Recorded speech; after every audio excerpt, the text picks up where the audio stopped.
오늘 신명기 28장 복과 저주의 계약서 세 번째 마지막 말씀을 같이 나누겠습니다. 지금 문재인 정부가 소득 주도 성장을 경제의 원칙으로 이끌어가고 있는데, 이 소득 주도 성장이 3대 쇼크를 일으킬 거라고 미리 예언한 서강대 경제학부 박정수 교수의 논문이 최근에 다시 주목을 받고 있습니다.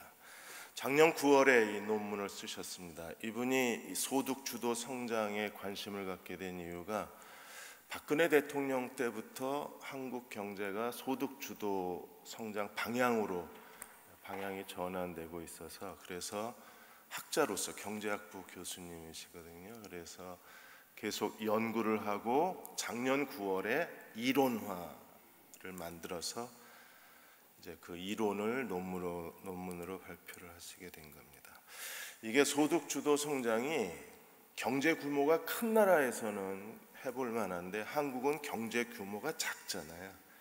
이 소규모 경제 구조를 갖고 개방 경제를 갖고 있는 대한민국 같은 데에서 인위적으로 최저임금을 자꾸 올리게 되면 거기에 3대 쇼크 현상이 일어나게 된다는 논문이었습니다. 제일 먼저 일어난 게 이제 고용 참사입니다.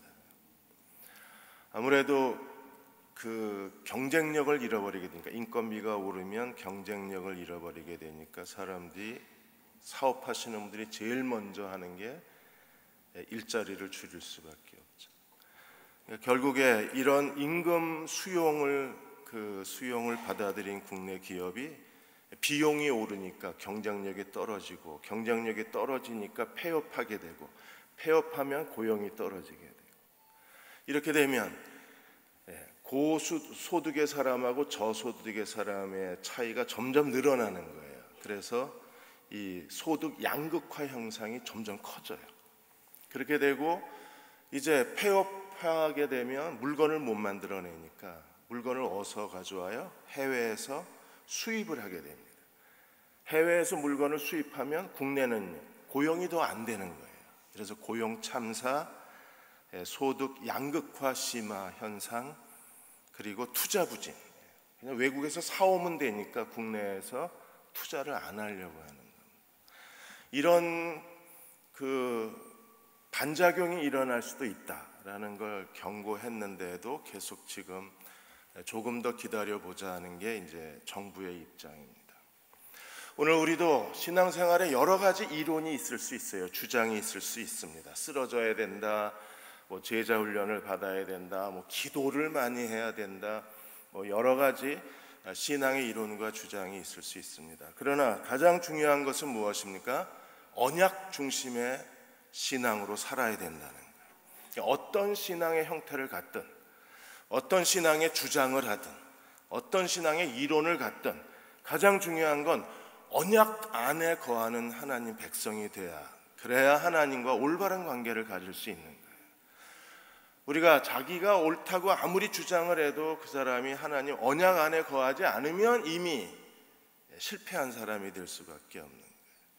오늘 29장 1절에서 모세는 이렇게 말합니다. 호렙에서 이스라엘 자손과 세우신 언약 외에 여호와께서 모세에게 명령하여 모압 땅에서 그들과 세우신 언약의 말씀이 이러하니라. 그러니까 29장 1절은 지금까지 모세가 설명한 두 번째 설교의 내용의 결론이기도 하고, 또 29장에서부터 시작되는 새로운 하나님 말씀의 연결 부분이기도 해요. 그래서 하나님이 이스라엘 백성에게 지금 모세가 마지막 죽음을 앞두고 하고 있는 가장 중요한 일이 무엇입니까? 시내산 언약을 맺었던 백성들은 광야에서 다 죽었고, 광야에서 태어난 백성들에게 다시 뭐 하고 있는 거예요? 모압 평지 언약을 맺고 있는 겁니다. 그래서 이스라엘 백성이 가나안에 들어가기 전에 가장 중요한 일이 하나님과 언약을 맺는 일입니다. 언약의 가장 중요한 건 뭐예요? 하나님께 순종하면 복을 받고 불순종하면 저주를 받는다는 거예요. 하나님의 모든 계명과 명령과 하나님의 법도대로 순종하면 복을 받는 거예요. 새 언약의 우리에게는요, 하나님의 계명이 무엇입니까? 내가 너희를 사랑한 것 같이 너희도 서로 사랑하라는 계명을 지키면 잘하는 거예요. 그래서 가장 큰 계명이 뭐예요? 하나님을 사랑하라. 그리고 둘째 계명은 무엇입니까? 첫째와 똑같은데 둘째 계명은 뭐예요? 내 이웃을 내 몸과 같이 살아. 이 계명을 지키는 사람은 언약 안에 거하는 사람이고, 이 계명을 지키지 않는 사람은 언약 안에 거하지 않는 거예요. 그래서 언약 안에 거하는 사람들, 순종하는 사람들, 불순종하는 사람들에게 어떤 일이 일어나는가를 설명한 게 28장입니다. 28장 1절에서 14절까지는 순종하는 자에게 주신 하나님의 복이 약속이 되어 있었어요. 6가지 복이 있고 6가지 복의 약속이 있어서 모두 12가지 하나님의 복이 약속이 되어 있습니다. 15절에서 68절까지는 저주의 3개의 큰 덩어리가 주어졌다고 했습니다. 그래서 첫 번째 그 28장 15절에 46절까지가 첫 번째 저주의 덩어리. 이 첫 번째 저주의 덩어리에는 6가지 저주가 있고 그리고 9가지 저주의 약속이 있었어요. 그 다음에 두 번째 덩어리가 28장 47절에서 57절까지가 두 번째 덩어리인데, 이 두 번째 저주는 뭐였어요? 만일에 하나님을 버리고 우상 숭배를 하게 되면 하나님께서 이방 나라, 먼 이방의 독수리 같은 잔인한 민족을 불러오셔서 이스라엘을 가나안 땅에서 떠나게 하고, 가나안 땅에서 추방해서 우상 숭배의 나라에서 실컷 우상 숭배하다가 죽게 하겠다. 그게 하나님의 저주였었어요. 그리고 오늘 58절에서 68절까지 마지막 저주와 경고를 우리에게 말씀해 주셨습니다. 하나님이 이 마지막 저주에서 똑같이 우리에게 반복하시는 게 구약신학자 크레이가 말한 것처럼 하나님의 복이 전부 저주라는 단어로 바뀌었다는 거예요. 순종하면 복을 주시겠다는 모든 약속이, 불순종하면 뭘로 다 바뀌어요? 복이라는 단어가 뭘로 바뀝니까? 저주라는 단어로 다 바뀌는 거예요. 그래서 오늘 58절에서 68절까지에도 7가지 저주가 약속이 되어 있습니다. 그 첫 번째가 60절 61절에 보시면 이스라엘이 가장 두려워하는 애굽의 질병에 대해서 설명을 했습니다. 60절에 보시면 여호와께서 네가 두려워하던 애굽의 모든 질병을 누구에게로 가져와요? 내게로 가져다가 어디에 들어붙게 하십니까? 내 온몸에 발라버리겠다 그랬어요. 그러니까 애굽에, 이스라엘이 가장 두려워하는 애굽의 모든 질병을 하나님이 운반해 가지고 와서 내 온몸에 구석구석 다 발라버리겠다 그러셨어요. 그리고 61절에 율법책, 성경에 없는 모든 질병과 재앙을 하나님이 내게 내리실 것이다. 언제까지요? 네가 완전히 멸망할 때까지 내리시겠다 그러셨어요. 그러니까 애굽의 모든 질병을 하나님이 운반해 가지고 와서 온몸에 다 발라버리고, 그리고 성경에도 없는 온갖 질병과 그리고 온갖 재앙을 하나님이 이스라엘 백성이 멸망할 때까지 하나님께서 부어버리시겠다고 하셨어요. 이게 첫 번째 저주입니다.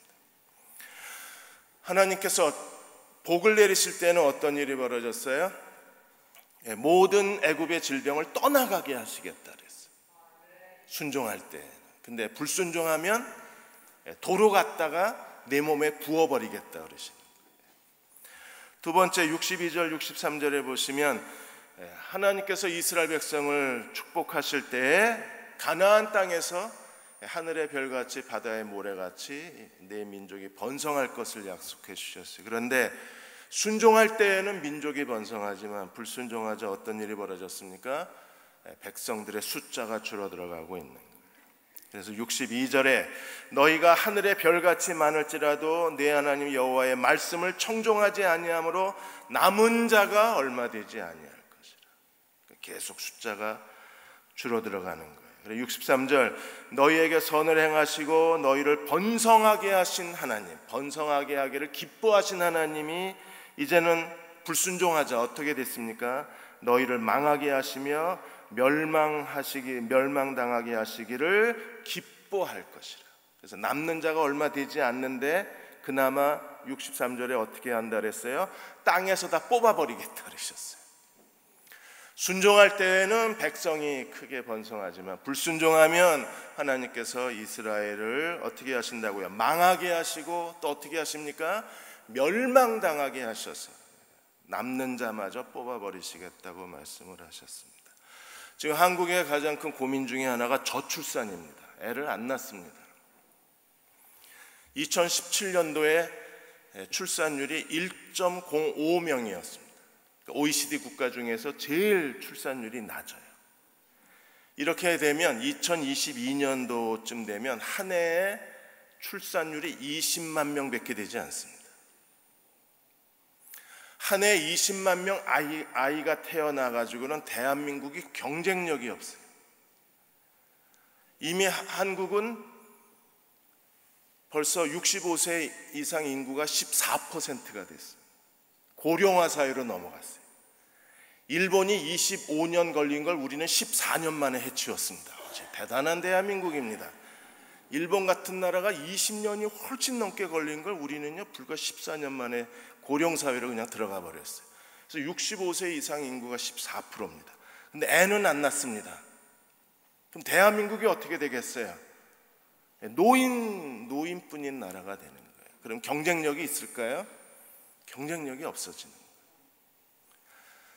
애 많은 나라가 우리 기도해야 돼요. 중보기도위원회 여러분, 출산율을 위해서 기도해 주셔야 돼요.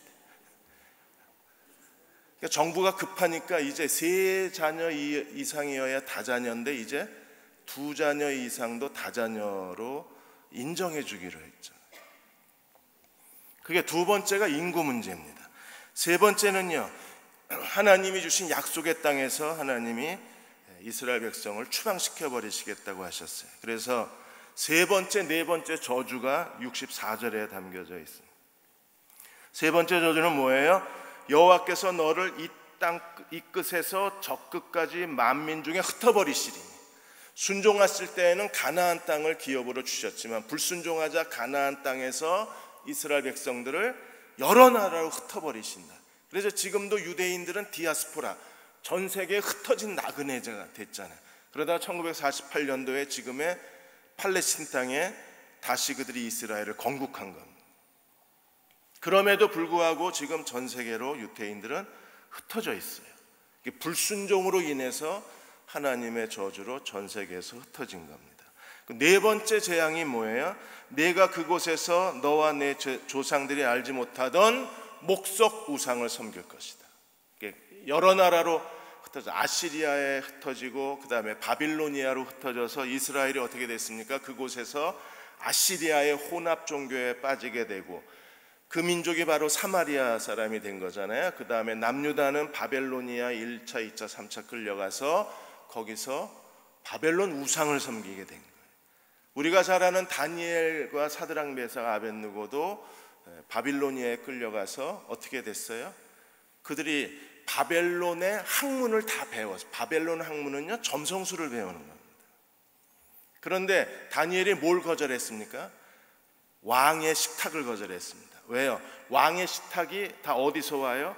바벨론 우상에게 제사를 드리고 그 제사 음식이 왕의 식탁이기 때문에 그래서 다니엘이 왕의 식탁을 거절한 거예요. 그럼에도 하나님이 건강하게 해주신 거잖아요.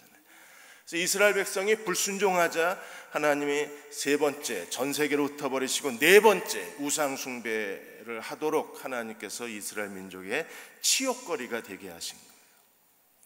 오늘 한국도 이제 유럽화되고 유럽처럼 되고 미국처럼 될 날이 얼마 남지 않았습니다. 국가 인권정책 기본 계획에 계속 반복되는 두 개의 단어가 있어요. 이 두 개의 단어가 아주 전략적인 단어입니다. 하나가 성소수자라는 단어고 또 하나가 종교 편향이라는 단어입니다. 성소수자는 동성애자를 마치 이 사회의 피해자처럼 인식하게 만드는 아주 전략적인 용어예요. 한채윤 한국성소수자 문화인권센터 대표가 실토를 했습니다. 이 성소수자라는 용어는 동성애자가 얼마나 피해자인가를 사람들에게 심리적으로 인식시키기 위해서 만들어낸 소수자라는 거예요. 여러분, 마약 중독자라고 그러지 마약 소수자라고 그러지는 않습니다. 마약 중독자를 우리가 얼마나 힘들었으면 마약까지 중독을 할까, 그래서 그 사람들을 마약 중독자 소수자라고 그러면 범죄자가 아니에요. 그냥 사회적 피해자지. 그러니까 성소수자라 그러면 동성애자가 부도덕한, 성적으로 부도덕한 사람들이고 뭔가 부도덕한 윤리의 범죄를 저지르는 사람들이 아니라 그냥 사회적으로 피해자가 돼버리는. 조영길 변호사도 이렇게 얘기합니다. 만일에 근친상간을 했습니다. 이건 범죄입니다. 동성애도 지금 한국 법으로는 범죄자입니다. 인간의 기본적인 성도덕과 윤리에서 벗어난 행동이기 때문에 이거는 법에 접촉이 되는 거예요. 도덕적으로 문제가 되고 법적으로 문제가 되는 거예요. 그런데 성소수자라는 이름으로 이것을 인권으로 포장해 버리니까 그냥 아무도 저항을 못하고 받아들이는 거예요. 그래서 국가 인권정책 기본계획에 동성애자가 인권으로 포함이 됐어요. 이제 못 건드립니다. 그 사람들은 도덕적으로 아무 문제가 없는 사람들이에요. 그리고 윤리적으로도 아무 문제가 없는 사람들이 돼버립니다. 그러니까 성범죄자, 부도덕한 사람들, 이 사람들이 스스로 자기를 부도덕하게 생각해야 그래야 하나님께로 돌아와 구원받고 뭔가 자기가 올바른 인간이 되려고 그렇게 애를 쓸 텐데, 이제 자기는 인권으로 보장이 됐으니까 이 사람들이 주님께로 돌아오는 길도 막혀버린 게 아닌가 하는 두려운 마음이 우리에게 있는 거예요. 종교 편향도 이게 이정훈 교수가 말한 것처럼 불교가 만들어낸 겁니다. 기독교를 박살내려고 만든 단어가 종교 편향이라는 단어예요.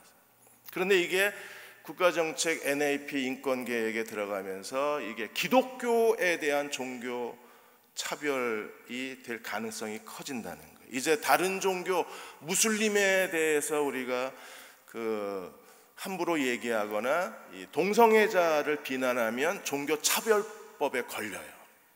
종교 차별법에 걸리면 거기 종교 활동이 금지가 되는 겁니다. 이게 기독교가 더 이상 다른 종교에 대해서 위협을 가하지 못하게 그렇게 만들어 놓은 거예요.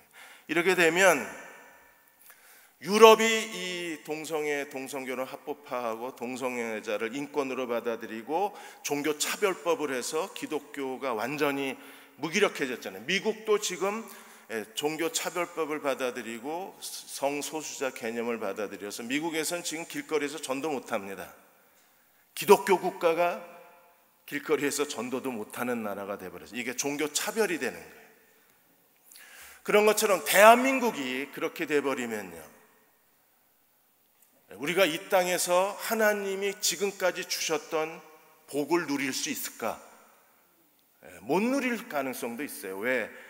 이스라엘 백성이 하나님을 섬겼을 때는 가나안 땅이 하나님의 약속의 기업의 땅이 됐지만 이스라엘이 불순종하고 우상 숭배하자 어떻게 됐어요? 하나님이 이 땅에서 저 땅 끝으로 다 흩어져 버리셨잖아요.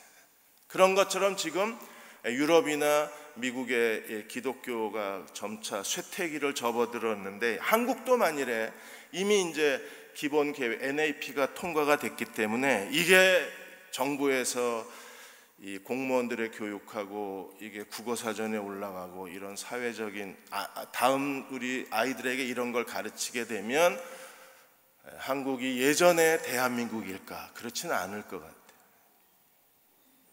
이제 우리가 예전처럼 그렇게 하나님을 마음대로 섬기는 국가는 우리 기억 속에 남아 있을 가능성이 큽니다. 그러니까 이스라엘 백성에게 하나님께서 하나님을 경외했을 때에는 그 땅이 젖과 꿀이 흐르는 땅이었죠. 우상 숭배하자 하나님이 어떻게 하셨어요? 다 쫓아내버리셨어요. 다섯 번째 하나님의 저주가 무엇입니까? 65절 66절에 65절 그 여러 민족 중에서 내가 평안함을 얻지 못해요. 전 세계에 흩어져서 전에는 열방이 이스라엘을 두려워했는데 이제는 이스라엘이 열방에 흩어져서 열방을 두려워하게 되는 거예요. 복이 뭘로 바뀌었어요? 저주로 바뀐 겁니다. 그래서 여러 민족 중에서 평안함을 얻지 못하고 발바닥이 쉴 곳을 얻지 못하고 마음이 두렵고 눈을 쇠하게 하고 정신을 산란하게 하고 66절 내 생명이 위험에 처하고 주야로 두려워하여 내 생명을 확신할 수 없을 것이라. 그러니까 평안함, 발바닥, 마음, 눈, 정신, 생명 모든 게 다 벗겨져 버리는 거예요. 하나님이 주신 그 하나님을 경외했을 때에는 열방이 이스라엘을 두려워 떨었는데 이제는 이스라엘이 열방을 두려워하고 열방에 대해서 불안해할 수밖에 없는 거예요. 여섯 번째 저주는 무엇입니까? 67절에 내 마음의 두려움과 눈이 보는 것으로 말미암아 아침에는 저녁이 됐으면 좋겠다, 저녁에는 아침이 됐으면 좋겠다. 이게 무슨 소리입니까? 살기가 싫은 겁니다. 하루가 빨리 지나가기를 보라는 거예요. 그러니까 약속의 땅에서 이스라엘 백성이 하나님을 경외하고 순종했을 때에는요, 하나님이 네가 땅에서 잘되고 장수하리라. 그런데 불순종하자 사는 게 지겨운 거예요. 아침이 되면 뭘 기다려요? 저녁이 되면 뭘 기다려요? 아침. 사는 게 답답하고 지루하고 재미없고 고통스럽고 사는 게 저주예요. 빨리 죽기를 소망하는데 죽음이 그렇게 쉽게 찾아오나요? 사람이 받는 저주 중에 제일 무서운 저주가 이 저주입니다. 인생이 다 텅 비어서 그냥 시간 가는 것만 기다려요. 난 언제 죽나? 죽음을 기다리는 삶처럼 무서운 건 없잖아요. 아무 목표도 없고 의미도 없고 살아있어야 할 이유도 없이 그냥 아침에 눈 뜨고 종일 멍하게 있다가 저녁에 눈을 감으면서 또 아무 기대감이 없으면 그건 좀 불행한 삶이잖아요. 여섯 번째 저주입니다. 일곱 번째는요, 68절에 하나님이 이스라엘을 어디로 데려가세요? 출애굽 이전으로 데려가시는 거예요. 그러니까 모든 게 다 없어지는 거예요. 하나님이 400년 종살이하던 이스라엘을 하나님께서 모세를 보내셔서 출애굽하시고 광야를 지나서 1세대 2세대가 바뀌어지고 요단을 건너서 그들이 가나안 땅에 들어가서 하나님 주신 기업의 땅을 누리게 하셨는데 그들이 이렇게 하나님을 버리고 우상 숭배하다가 전 세계 디아스포라 흩어진 나그네가 되고 아수르에 의해서 멸망당하고 바벨론에 의해서 멸망을 당하고 그리고 페르시아, 그리스, 로마에 의해서 압제를 당하고 그들이 메시아를 죽인 백성이 되면 어떻게 됩니까? 하나님이 다 없애버리고 싶은 거예요. 싹 지워버리고 다시 어디로 데려가요? 애굽으로 데려가고 싶은 거예요. 하나님의 구원의 은혜, 구원의 은총, 하나님의 그 자비하심, 오래 참으심, 긍휼을 베푸심, 기적을 행하시고 하나님이 자기 백성을 돌보셨던 모든 하나님의 구속의 행위가 없어져 버려요. 없애고 싶으신 거예요.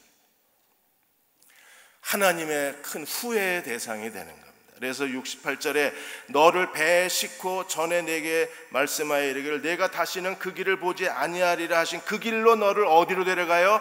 애굽으로 데려가 버리겠다. 그런데 상황이 바뀌었어요.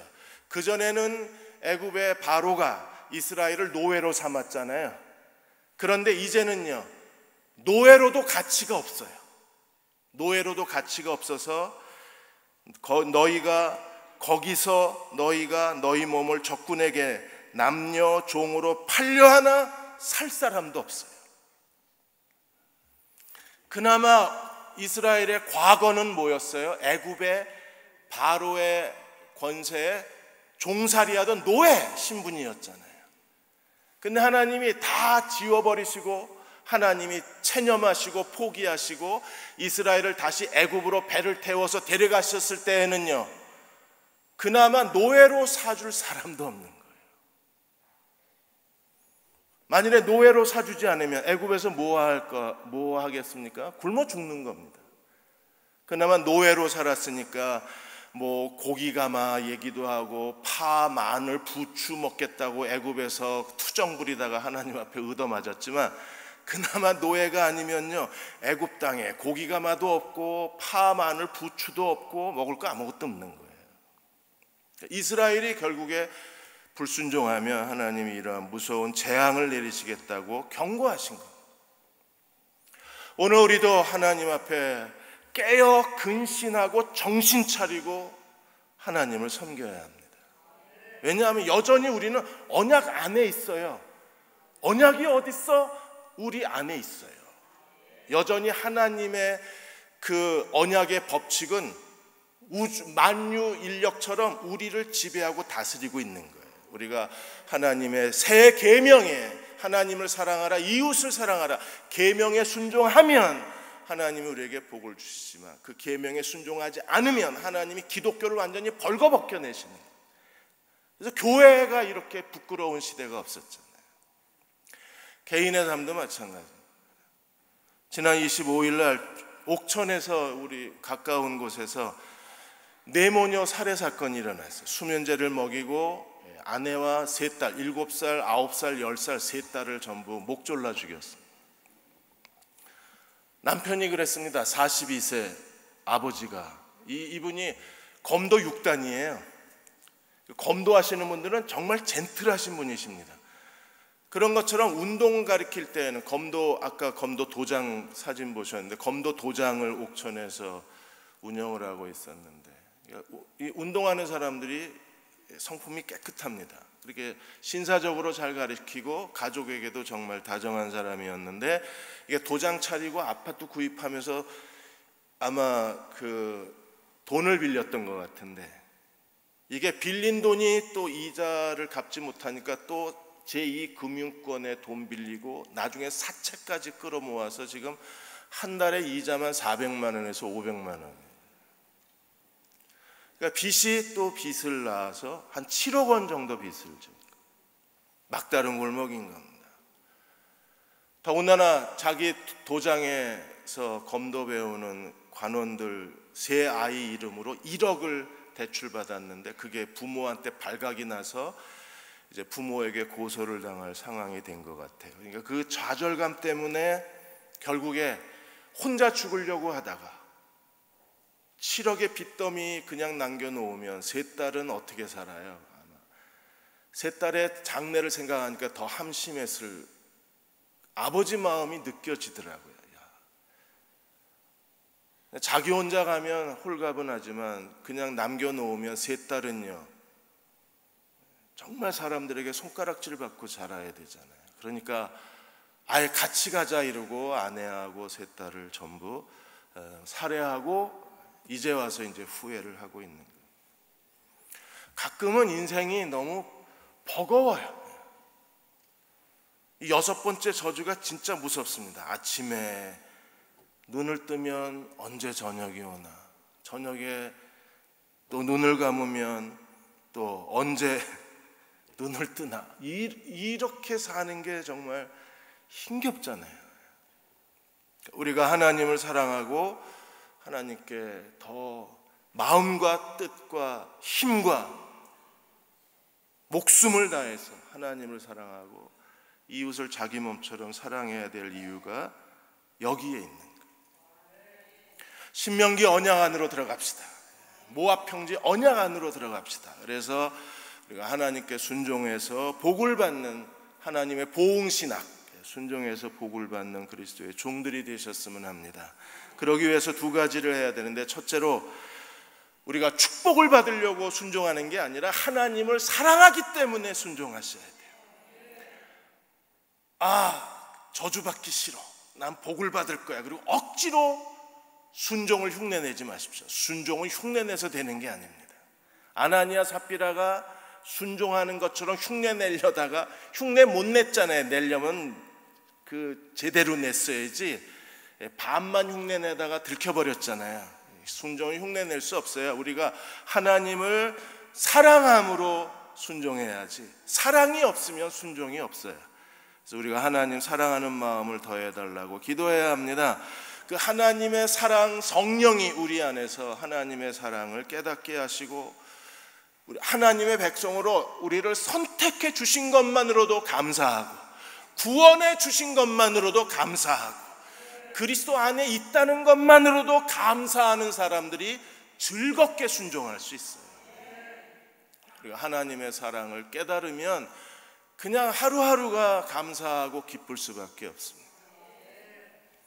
목사님 세 분이 시편을 통한 매일의 묵상집을 펴내셨습니다. 이 책에서 한국의 한 사업하시는 그 장로님 이야기를 거기에 기록하셨어요. 그때는 이제 안수 집사이셨는데, 이분이 뉴욕 출장 중에 아들이 상급생들한테 맞아서 죽었다는 아들 사망 소식을 듣습니다.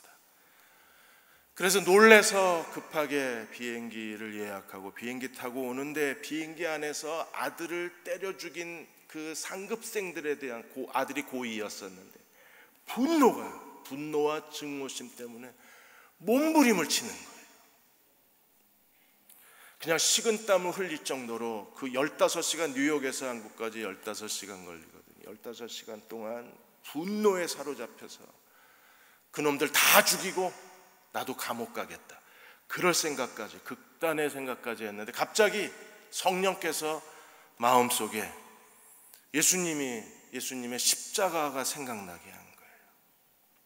갑자기 마음의 눈앞에 예수님이 십자가에 죽으신 모습이 떠오르더랍니다. 그리고 성령께서 마음속에 내가 너를 용서한 것 같이 너도 용서했으면 좋겠다고 말씀하시고, 용서하라가 아니라 성령의 마음에 용서해 줄 수 있겠니라고 물으시더래요. 거기서 이분이 그냥 털썩 주저앉았어요. 용서하라고 말씀하셨으면 차라리 나았을 텐데, 성령님께서 용서해 줄 수 있겠니 그러시는데 못 견디겠더랍니다. 그래서 비행기 바닥에 무릎을 꿇고 제가 용서하겠습니다. 아이들이 실수로 한 거 다 압니다. 그런데도 아들을 잃어버린 이 분노 때문에 제가 이 분노에 사로잡혔었는데, 하나님 용서할 수 있는 마음을 주십시오. 제게 마음을 주시면 기꺼이 가서 하나님의 사랑으로 아이들을 용서하겠습니다. 한국에 도착해서 그 다음날 학교에 갔더니 학교 교장 선생님부터 시작해서 모두가 다 그냥 쩔쩔쩔쩔 매는 거예요. 그리고 학부모들이 왔는데 얼굴도 못 쳐다보고, 그래서 이 안수 집사님이 그분들을 위로하면서 이렇게 말했습니다. 처음엔 나도 다 죽여버리고 싶었다. 내 아들 죽인 그대로 니놈들도 다 죽여버리고 싶었다. 그런데 하나님께서 하나님의 사랑을 생각나게 하셨고, 용서하실 수 있겠냐고 내게 물어보셔서 내가 용서하기로 했다.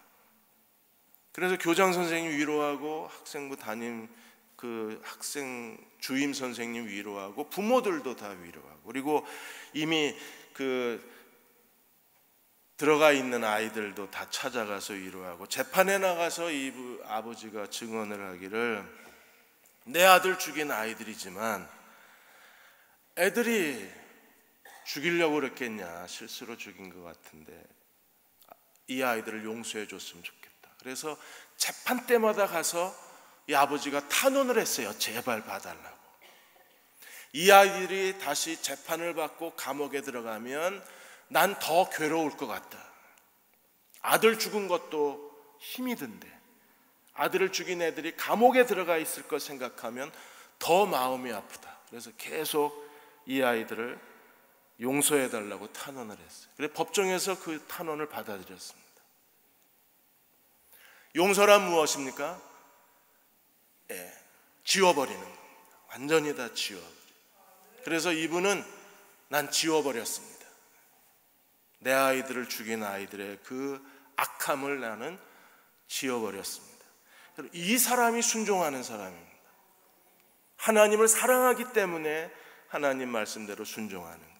그 순종하는 사람에게 하나님께서 약속된 하나님의 복을 부어주시는 겁니다. 두 번째로 우리가 순종하려면 어떻게 해야 합니까? 하나님이 그래서 우리에게 순종을 가르쳐 주시는 거예요. 순종은 그냥 하루아침에 배우는 게 아닙니다. 오랜 시간 걸쳐서 배워야 하는 게 순종입니다. 오늘 58절에 모세가 우리에게 한 말이 뭐예요? 내가 만일 이 책에 기록한 이 율법의 모든 말씀을 지켜 행하지 아니하고 내 하나님 여호와는 영화롭고 두려운 이름을 경외하지 아니하면 하나님의 율법에 순종하지 아니하고 크고 영화로우신 하나님을 경외하지 아니하면 어떻게 된다고 그랬어요? 하나님 뭐라고 경고하셨습니까? 너와 네 자녀 시대, 내 시대뿐 아니라 내 시대면 차라리 괜찮아요. 그건 참을 수 있어요. 아니, 마땅히 감당해야죠. 내가 잘못했으니까. 그런데 하나님은 뭐라고 그러셨어요? 너의 시대뿐 아니라 누구까지? 내 자손에 이르기까지 하나님이 재앙을 극렬하게 부으시겠다 그러셨어요.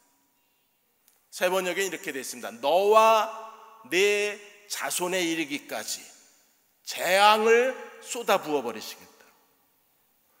아니, 내가 불순종했으면 내만 당하면 되는데 하나님은 어디까지? 내 자녀까지. 이래서 무서운 거예요. 내 자녀까지 하나님이 어떻게 하신다 그래서 두 가지, 크고 큰 재앙을 오랫동안 하나님께서 임하게 하시고, 그 다음에 질병을 중하고 오래. 그러니까 재앙과 질병 두 가지가, 크고 중한 재앙과 질병이 언제까지요? 우리가 멸망할 때까지 오래도록. 오래도록이라는 단어는요, 끝이 없다는 겁니다. 그러니까 내가 없어질 때까지 재앙과 질병도 없어지지 않는다는 거예요. 하나님 무섭게 경고를 하셨습니다. 왜 하나님 이렇게 무섭게 경고하셨어요? 순종하라고. 그럼 우리가 어떻게 해야 돼요? 순종해야죠. 이번에 성락교회에 복면 쓰고 예배당 점검 농성 폭력 사건이 일어났잖아요. 그래서 JTBC 이 방송에서 이걸 보도를 했는데, 저게 복면 쓴 사람들이 지금 예배당에 있는 사람들을 전부 내쫓고 상대방에서 예배당을 서로 먼저 점검하려고 합니다. 예배당 점검해서 뭐 하려고 그러는지 모르겠어요. 저 예배를 하나님 받으시겠어요? 그런데도 예배당을 누가 차지하냐로 폭력배들을 동원해서 상대방 신도들을 끌어내고 있는 겁니다. 저 뉴스가 떴을 때 그 밑에 댓글에 뭐라고 달렸느냐 하면, 내가 신이라면 대형 교회부터 벼락으로 붕괴시킬 것이다. 또 네가 신이 아니길 다행이다. 그 다음에 또 다른 네티즌은, 예수 믿고 싶어도 양아치 목사와 신도들 때문에 미안하다, 얘 양아치여서. 이게 댓글을 읽는데 너무 부끄러운 거예요. 아주 그냥 치욕감이 들었어요. 양아치 목사와 신도들 때문에 소름 끼쳐서 교회 주변에 가기도 싫다 이랬습니다. JTBC가 이 성락교회 사태를 보도하면서 정통 교회인 것처럼 보도를 했어요. 원로 목사, 기독교, 예배당, 이 성락교회는 이미 이단으로 기독교에서 분류를 한 거잖아요. 그러면 기독교에서 이단으로 분류된 성락교회, 이렇게 제대로 설명을 했어야 되는데 다 빼버리고 그냥 기독교 자체가 엉망인 것처럼 보이니까 이 사람들이 다 달려들어서 기독교를 욕을 하는 거예요. 이것만 그랬습니까? 양심적 병역 기피, 여호와 증인 같은 경우도, 이게 병역 기피에 무슨 양심이 있습니까? 양심 있으면 병역을 해야죠. 국민의 4대 의무잖아요. 그럼 나는 양심적으로 납세 안 하겠다, 그런 사람도 다 정부가 그러면 대체 세금 내게 해줘야지. 그런 거가 이게 여호와 증인이 양심이라는, 하여튼 양심이라는 단어 걸고 인권이라는 단어를 걸면 이 나라가 꼼짝도 못하게 지금 구조화된 게, 이게 무서운 거예요. 그래서 지금 40대 젊은 남자들이, 중년의 남자들이 뭐라 그랬습니까? 우리도 포르노 볼 권리가 있다. 이래서 포르노 보게 해달라는 인권운동이 지금 시작됐습니다. 남자들이. 여러분, 윤리가 있는 곳에 인권이 있는 거지, 윤리가 박살난 곳에 무슨 인권이 있어요. 그런데 지금 남자들이 포르노 보게 해달라 길거리에 뛰쳐나왔어요. 여기는 인권이라고 주장하면 일단 정부가 들어줘야 돼. 들어주니까 이런 일들이 벌어져요.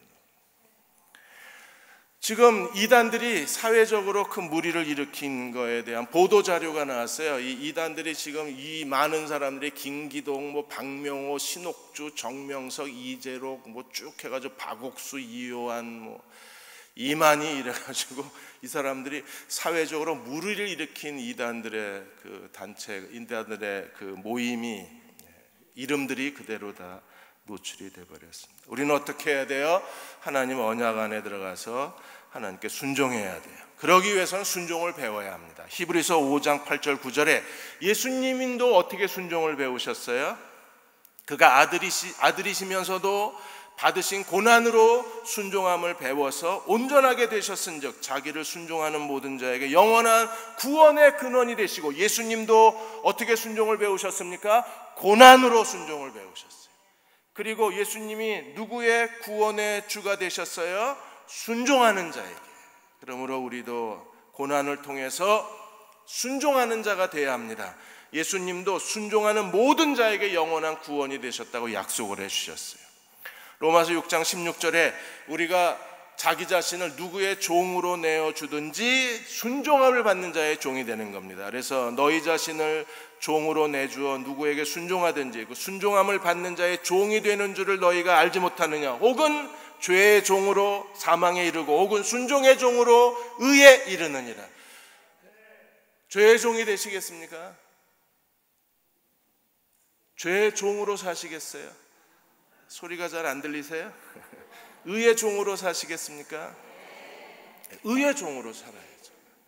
우리가 의의 종으로, 순종의 종으로 살면 사도행전 5장 32절에 성령님은 어떤 분이십니까? 우리는 이 일의 증인이요 하나님이 자기에게 순종하는 자에게 주시는 성령도 그러하니라. 성령도 누구 안에서 역사해요? 순종하는 사람 안에서 역사하는 거예요.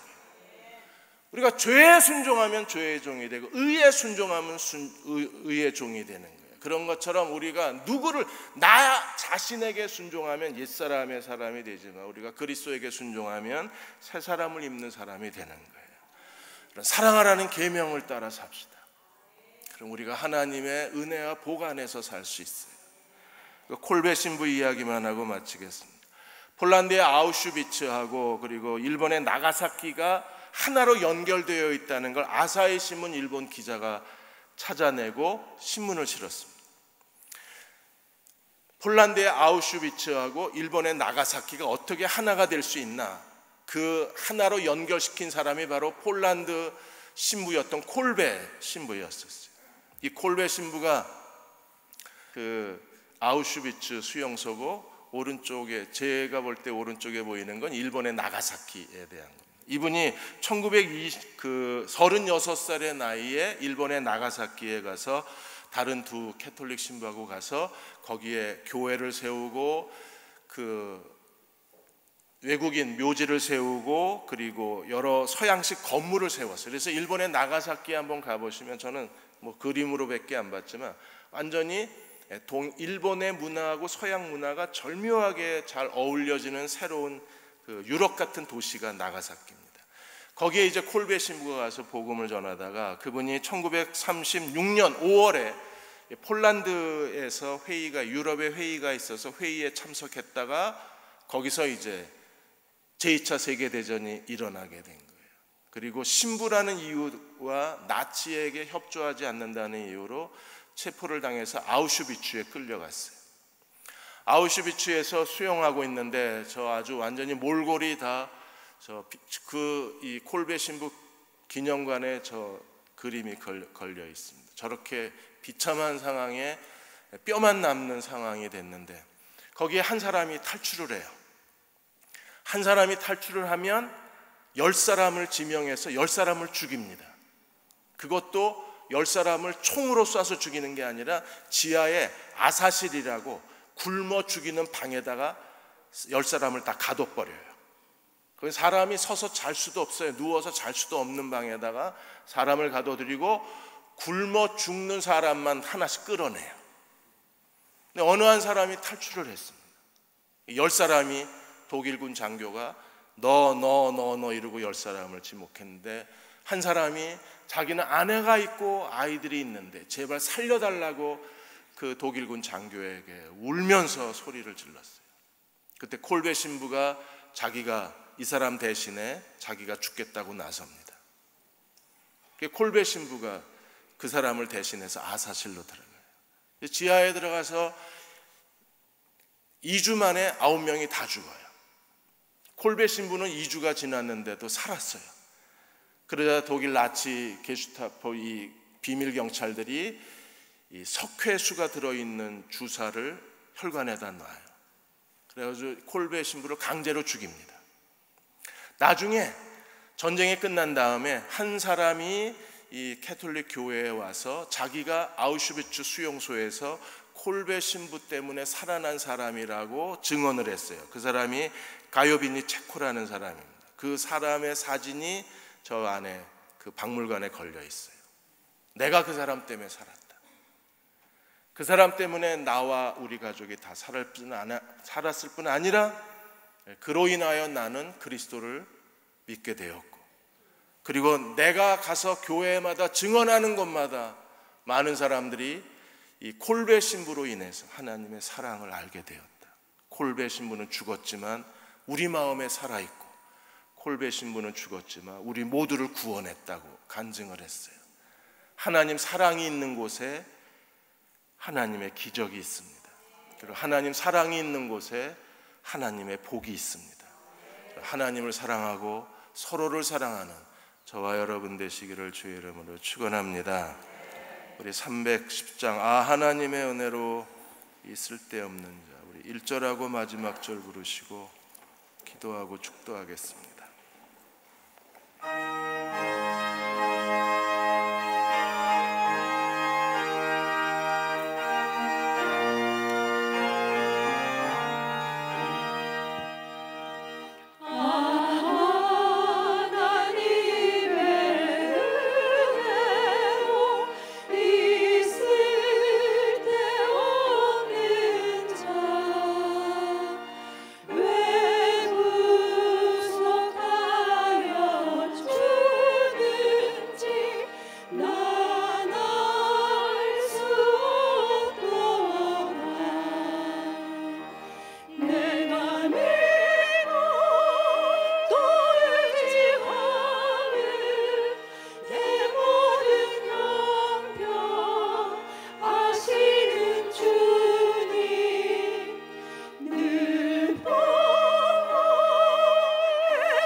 하나님, 우리에게 순종의 마음을 더하여 주옵소서.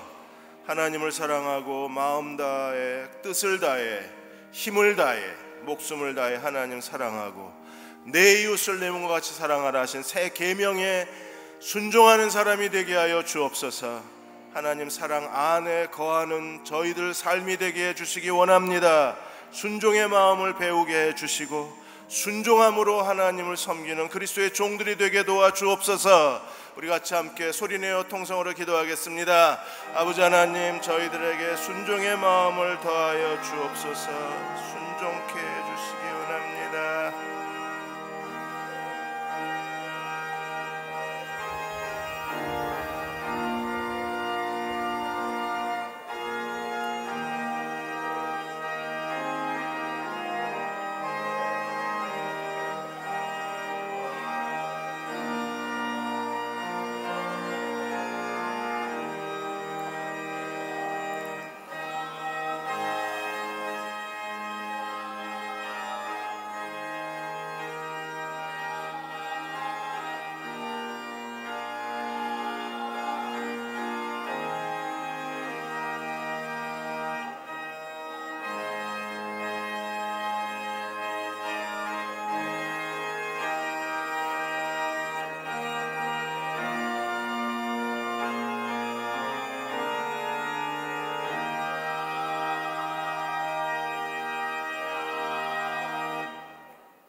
첫째 아담은 하나님 말씀을 불순종하여서 죄를 짓고 마귀의 종이 돼서 모든 인류를 죄와 죽음과 하나님의 심판과 지옥의 형벌로 이끌었지만, 둘째 아담이 되신 예수 그리스도는 하나님 말씀에 철저히 순종하심으로 온 인류를 죄와 죽음과 하나님의 심판과 지옥의 형벌에서 구원하셔서 하나님의 나라인 천국으로 인도하신 아름다운 순종의 열매를 맺으셨습니다. 우리도 예수님이 하나님 말씀에 철저히 순종하신 것처럼 하나님 말씀에 철저히 순종하게 살게 하시고, 하나님을 뜨겁게 사랑하게 하시고, 또한 하나님을 뜨겁게 참으로 이 세상에서 증거해 나가는 예수 그리스도의 부활의 증인으로서의 삶을 살게 하여 주시옵소서. 이와 같은 마음의 소원을 가진 모든 성도들의 마음속에 성령님께서 임재하시고 충만히 함께하여 주셔서 우리를 천국으로 인도하시고, 또한 우리를 통해서 많은 영혼들을 천국으로 인도해내는 귀한 복음전도의 사역을 잘 감당할 수 있도록 역사하시옵소서. 이와 같은 마음의 소원을 가진 우리 모든 성도들에게 지금은 하나님 아버지의 극진하신 사랑하심과 신이 이 땅에 오셔서 우리의 죄악을 담당하신 예수 그리스도의 뜨거우신 사랑하심과 우리 심령 속에 친히 오셔서 우리를 진리 가운데로 천국으로 인도하시는 성령님의 역사가 영원히 함께 하시옵기를 우리 주 예수 그리스도 이름으로 간절히 축원을 드립니다. 아멘.